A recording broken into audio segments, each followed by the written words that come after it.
I'm going to talk loud so you can all hear me. I'm a professor and I'm used to that. I've spent my life training to talk loud. All right? You can talk loud now. I'm an economist. I started out in physics. I went in philosophy of science. I did years of computer research. Then I went into economics, although I've spread into other futurism things. I'm not a neuroscientist. I'm not going to tell you about the latest tech. I don't know about the latest tech. I'm going to talk about the longer term future based on a book that's now a few years old, but it's still the state of the art, understanding the long-term future.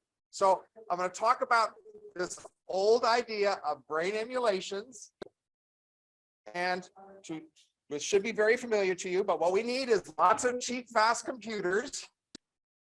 We need to scan individual brain at fine spatial and chemical detail in order to see which kind of cells are where connected to what.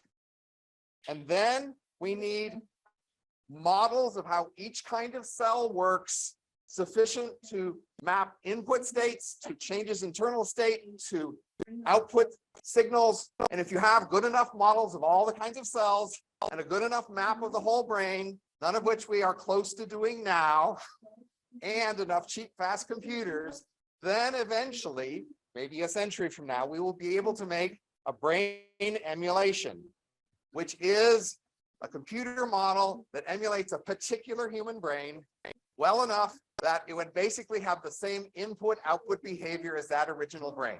That is, if you could hook it up with artificial eyes, ears, hands, mouth, then you could talk to it, it would talk back, you might ask it to do things, it might do things, just like the original person would have done in a similar situation. That's the idea of a brain emulation. It's an old idea. What I've done and specialized is try to figure out what would actually happen. Some of you have heard, because you're in, say, hard sciences, that social science doesn't exist. We're just bullshitting over there. We don't know anything. I'm claiming that's not true.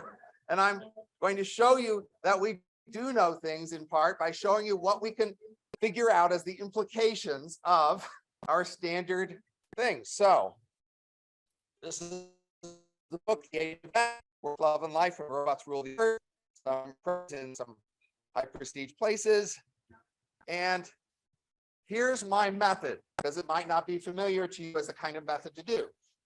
I'm basically going to walk through lots of different areas of what this world would look like and apply academic consensus. Econ 101, Chemistry 101, Electrical Engineering 101, Physics 101, just all the basic areas. I'm not trying to be original or creative other than asking this unusual question. I'm focusing on what's likely to happen, whether I like it or not. We're going to focus on these kind of emulations, where humans are going to be mostly to the side. We'll talk a bit about them. We're, of course, assuming a scenario where basically this is the first kind of human-level artificial intelligence. That may not happen.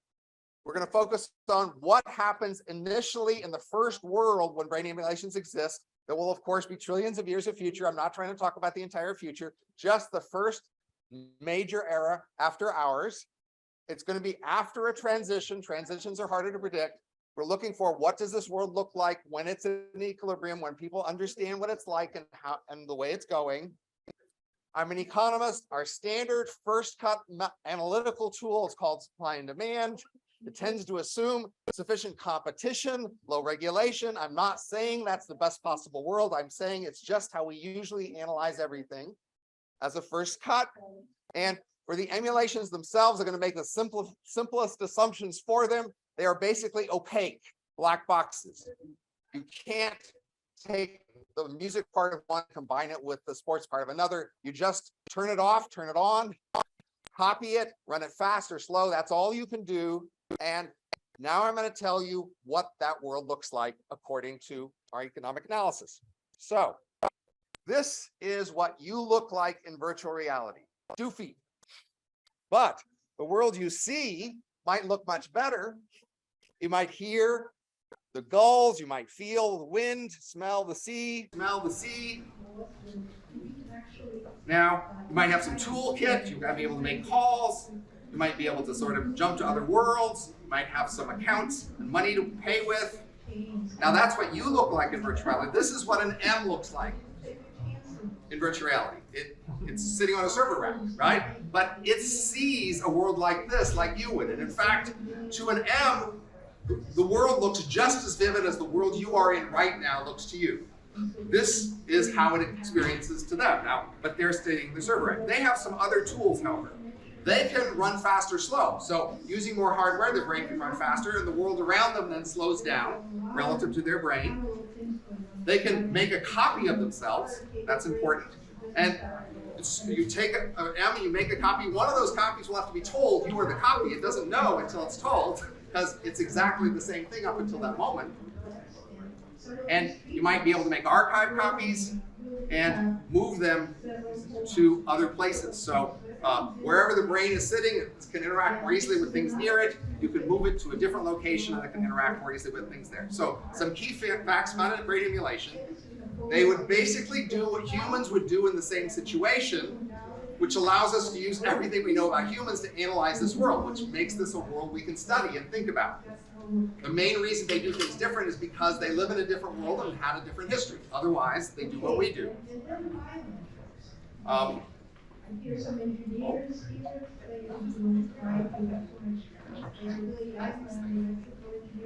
Okay, sorry. So they need real physical resources. Yes, you have lots of movies about things in virtual reality where nothing matters, but they need real resources to exist or survive. Otherwise, they don't exist.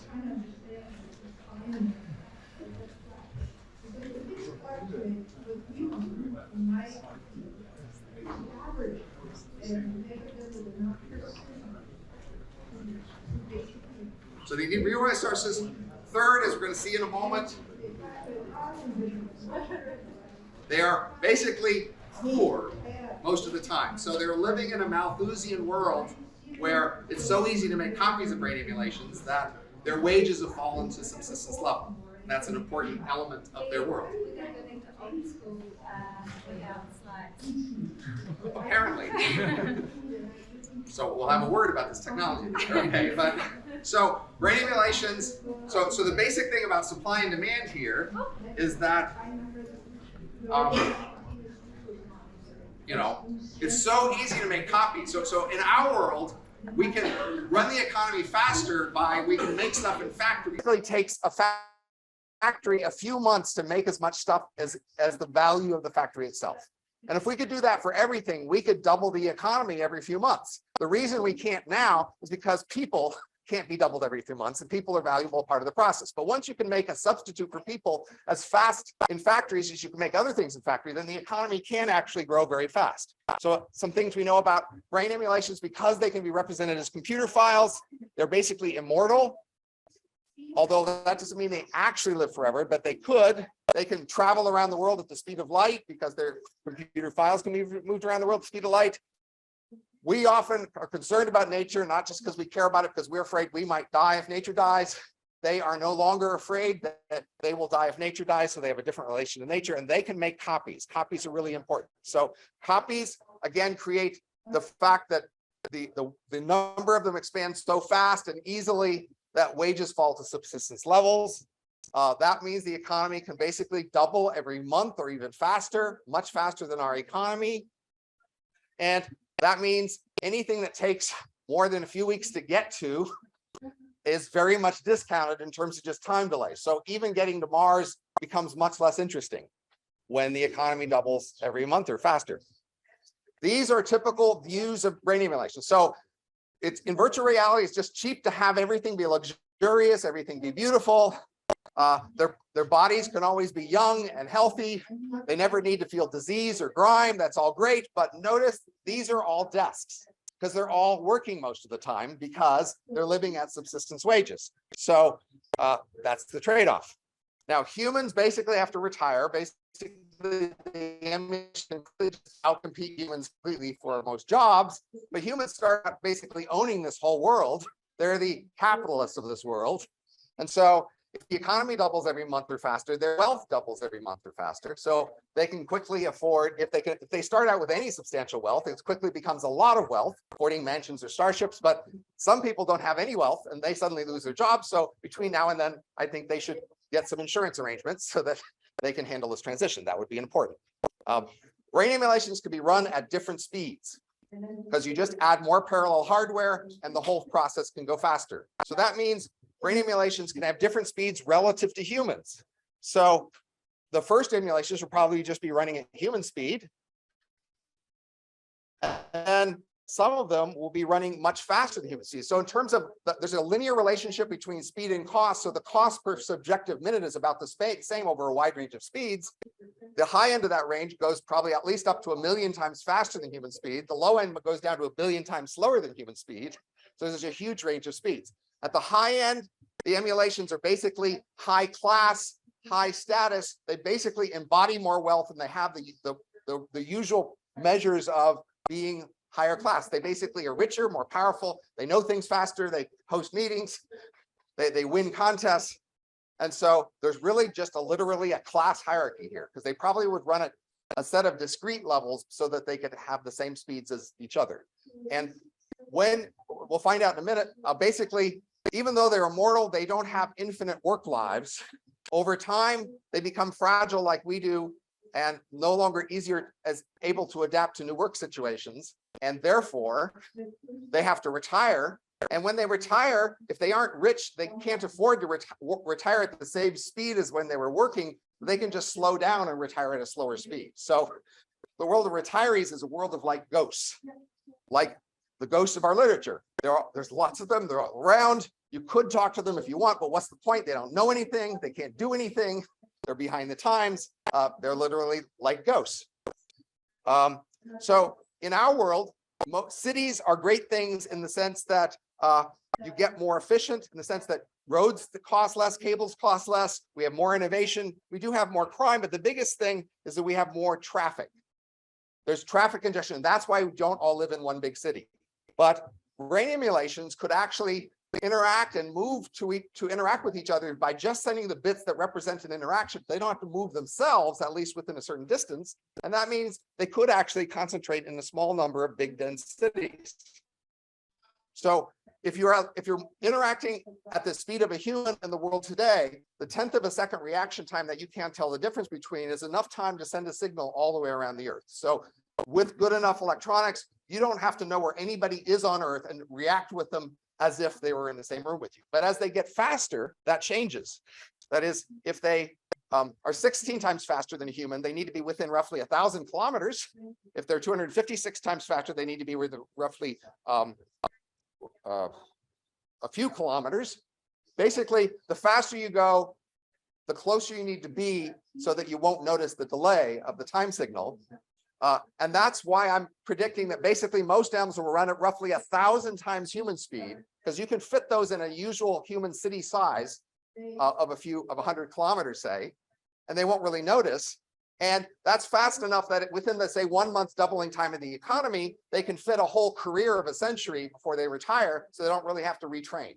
So in our world today, the 15-year doubling time of the economy is roughly the time scale in which people need to retrain for new jobs and organizations reorganize. And so here, that's my prediction, is they will mostly be concentrated into a small number of very dense cities, maybe less than a half dozen, maybe one, which means most of the Earth is left for the humans who aren't in that concentration of the few cities, where most of the wealth would be happening.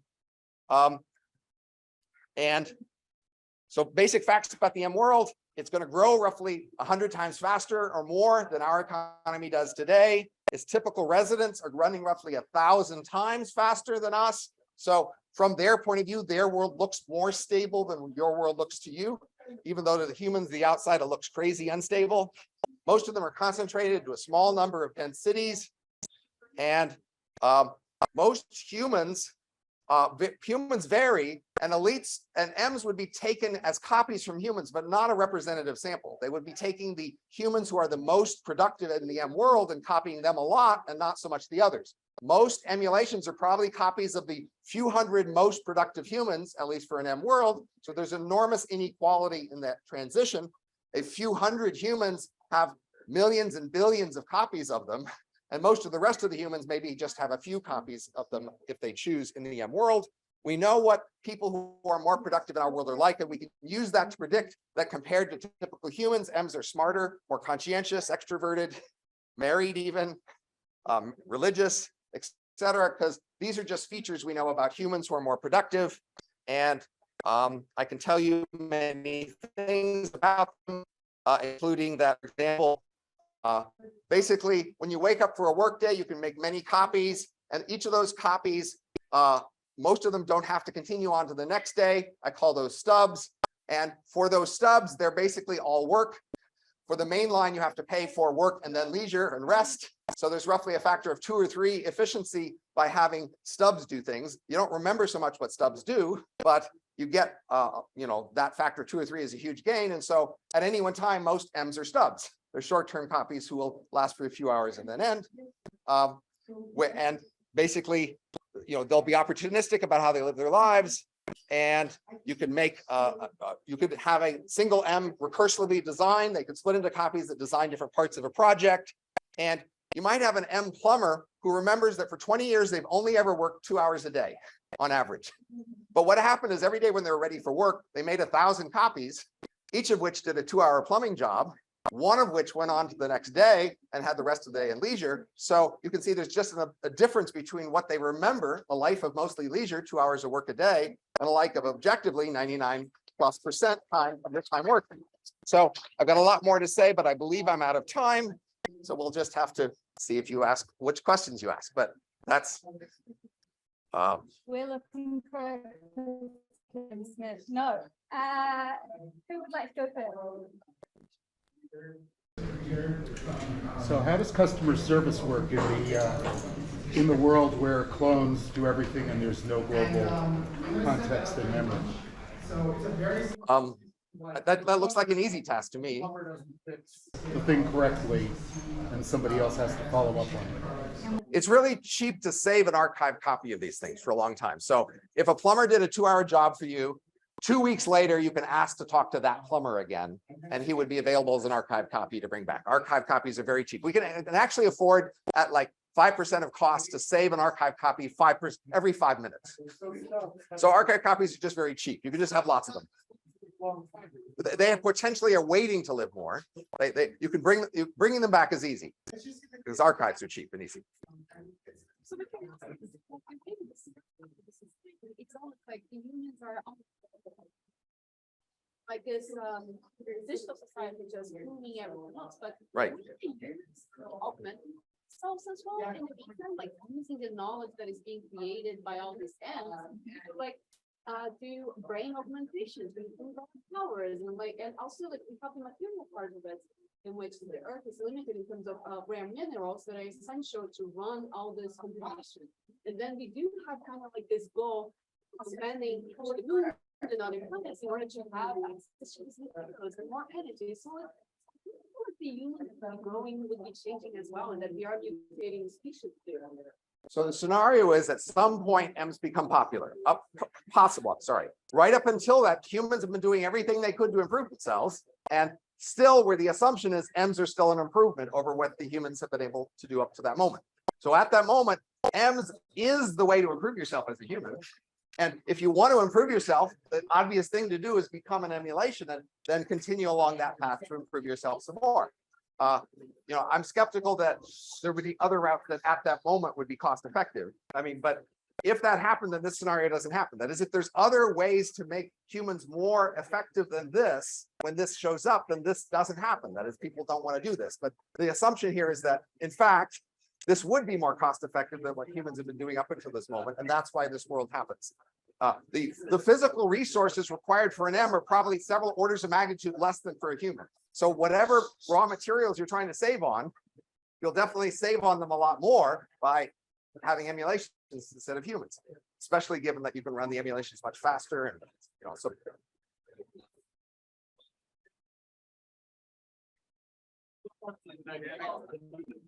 Your thoughts on the dynamics of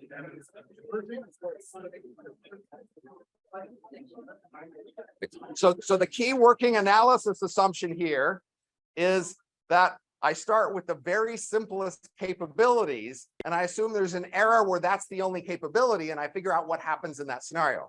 Obviously, eventually we would have other capabilities that make it more complicated, but there could be a substantial error before that happens. So if you find a way to like merge other brains instead of just copy them, then yes, you'll start to use that ability. I'm not so sure what that implies, but I'm not actually sure it makes that big a difference. So my question is, would you consider brains that maybe not typically loved in the way of like Marx or Adam Smith, which is what I'm hearing a lot of? Would you ever consider, are they part of this community? Like, how do they fit in? which other brains? Like any brains, like brains that aren't considered like something that we should grow and grow and grow. Like brains that make up our entire communities. So, Because we need them. Are we trying to like? so move think of them this out? as a history of the past. So I didn't give you the first slide, which is just basically there were animals, then there were human foragers, then there were farmers, then there was industry, and then there's a next era. In each of those previous transition, the old people still stayed around, but they became marginalized and less valuable. There still are human foragers out there. There are still other animals. There are still even subsistence farmers, but industry has displaced those to a large extent, and the main activity is now in industry, and subsistence farming and foraging are just not routes to the future. They still exist on the margin, but they're not the place you want to be if you want to join the future. Once emulations happen, then that's the place where everybody wants to be, who wants to be part of what's happening and have a big influence on the future. And the other people are maybe aristocrats or whatever who don't want to join the new thing and just want to stay off from the background. And that's allowed, but Sorry. I'm wondering if this is a state of similar elements. So if you could get them into before AGI, is this a safer path? And more like how could they so are you afraid of M's is basically the question you're asking, or are you more afraid of M's or less afraid of M's than you are of other kinds of future stuff that could be? So one thing in favor of M's is they're a lot like you. You can talk to them, you can interact with them and persuade them in the same way you can persuade other people, because cognitively they're pretty much like you. Now, they run much faster, and compared to the typical human, these are really elite, right? So the typical emulation is like our billionaires, heads of state, Nobel Prize winners, Olympic gold medalists. That's the kind of people you're talking to, but still you can relate to them. So for as long as that lasts, you might hope that you have more of a chance to persuade them against whatever you were afraid of, but I don't know if that works. So if you think AGI is something else weirder or even harder to deal with, then maybe you think this is safer. But this isn't that safe in the sense that, look, when foragers turned into farmers, a lot of foragers hated that.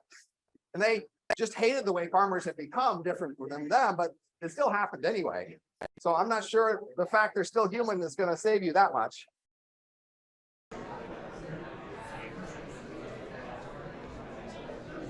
Thank you. So what is this working? Okay. Yeah. It's not a I hear a bit of an microphone. echo. Anyway, so yeah, one of the things I'm curious about is if I look at how like OpenAI prices their models, you already have 4 different models with like radically different capabilities and radically different prices. And I'm wondering like how these economic simulations play out if instead of having like regular humans running at radically different speeds, you just have radically different amounts of intelligence.